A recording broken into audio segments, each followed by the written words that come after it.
Everyone, my name is Krishna Priya Hazarika and I'm present before you to give the presentation on the topic Biocompatible dysprosium topped Fe3O4 nanoparticles with tuning magnetic parameters and enhance self-heating efficiency for magnetic hyperthermia applications. So here are my contents: introduction, synthesis, result and discussion, and conclusion and references. So I want to start my presentations with the cancer scenario and why hyperthermia. So according to the global cancer statistics 2020, we can see that 19.3 million new cases and around 9.9 million deaths every year. So it's a severe health issues in the today's world. So now our question is that why only hyperthermia? Because we already know that several treatments are still going on, that surgery, chemotherapy, radiation therapy, and immunotherapy, so and so on. But the problem is that disease is still not a curable one. We can control with a severe side effects, which can affect the patient's lifespan of the patient. So this is a like prominent health issue in the today's world. That's why we are concerned with the magnetic hyperthermia, so that we can target it the cancerous cells only, not the other cells.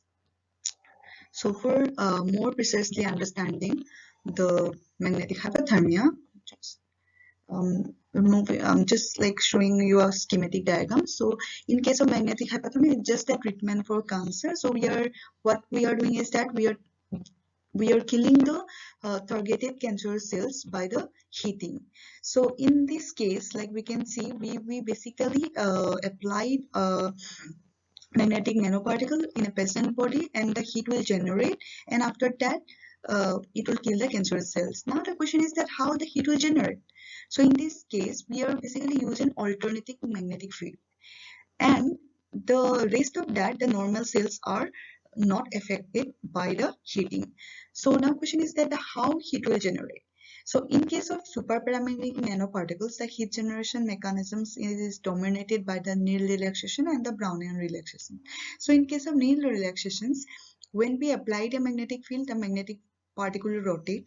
Then this, in case of Needle relaxation, when the spin will rotate, then the heat will generate.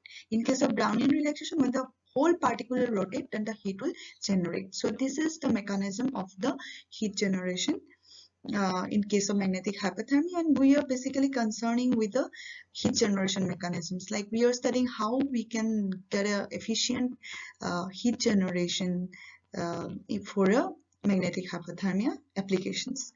So for that, my material is a ferrite. It is a Fe3O4 nanoparticle, so it is already renowned for magnetic hyperthermia applications. But still there are some shortcomings.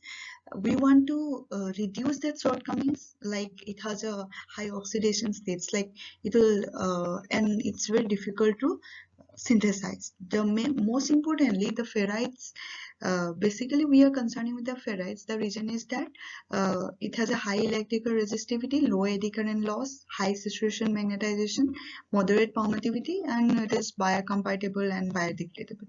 Already I told the shortcomings of the ferrites. So most research are going on. They use dopant in a Fe3O4 system, and in the previous studies, like they are using some transition element and the rare earth element. So in my study, I'm basically concerned with the rare earth elements. So because rare earth elements are already renowned for a high optical and magnetic properties, and it has a unique F-block properties which can help to tune the magnetic properties. And another thing is that when we dope the rare earth element in a particular Fe3O4 system, so it will reduce the lattice distortions. So now our question is that why dysprosium? So in case of dysprosium, we can see it has a high magnetic moment, and it has a comparable ionic radii with the iron. So it is easily substituted in a Fe3O4 systems without altering the crystal structure. So this is all about my material, like Fe3O4 system under dopant. And this is the synthesis procedure. I went through the co-precipitation technique for preparing my material because it is very easy to synthesize. And For studying my material, like we have done structural analysis, magnetic analysis, and self-heating analysis. So in case of structural analysis, we have done the XRD and FTIR and XPS analysis. So in case of XRD, I have done the Rietveld refinement, and from the Rietveld refinement, we calculate the cationic distribution. So cation distribution already it confirms the dysprosium presence in a Fe3O4 system. So for supporting XRD, again we have done the FTIR analysis. So in FTIR analysis also we can see metal oxide bond. So this range is for the A site tetrahedral metal complex, and this is a B site octahedral metal complex.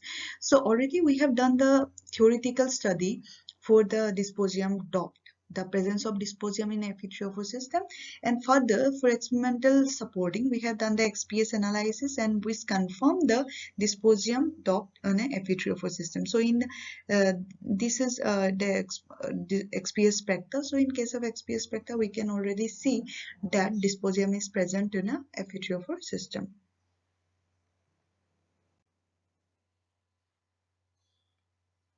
So we have done the morphological study. In case of morphological study, we have done the FECM analysis, and from the FECM analysis, so in case of magnetic and sulfating analysis, we got a very good result. For magnetic analysis, we can see that with the 7% of the magnetization increases and all the particle shows the super paramagnetic nature, which can again explain through the ESR analysis. So in case of sulfating analysis, all the particles are in the hyperthermia range, and we further calculate the SAR efficiency. So SAR, we can see that the 7% doped, it shows the highest SAR for the magnetic hyperthermia applications.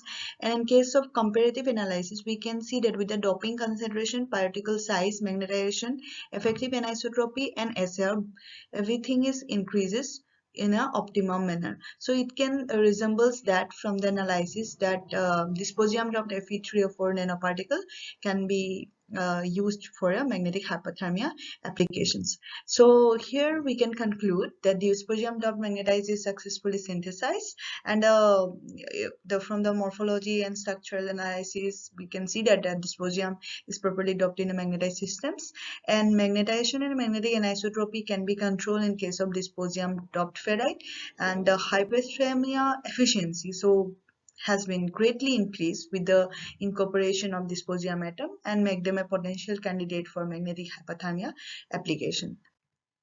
These are my references. Thank you.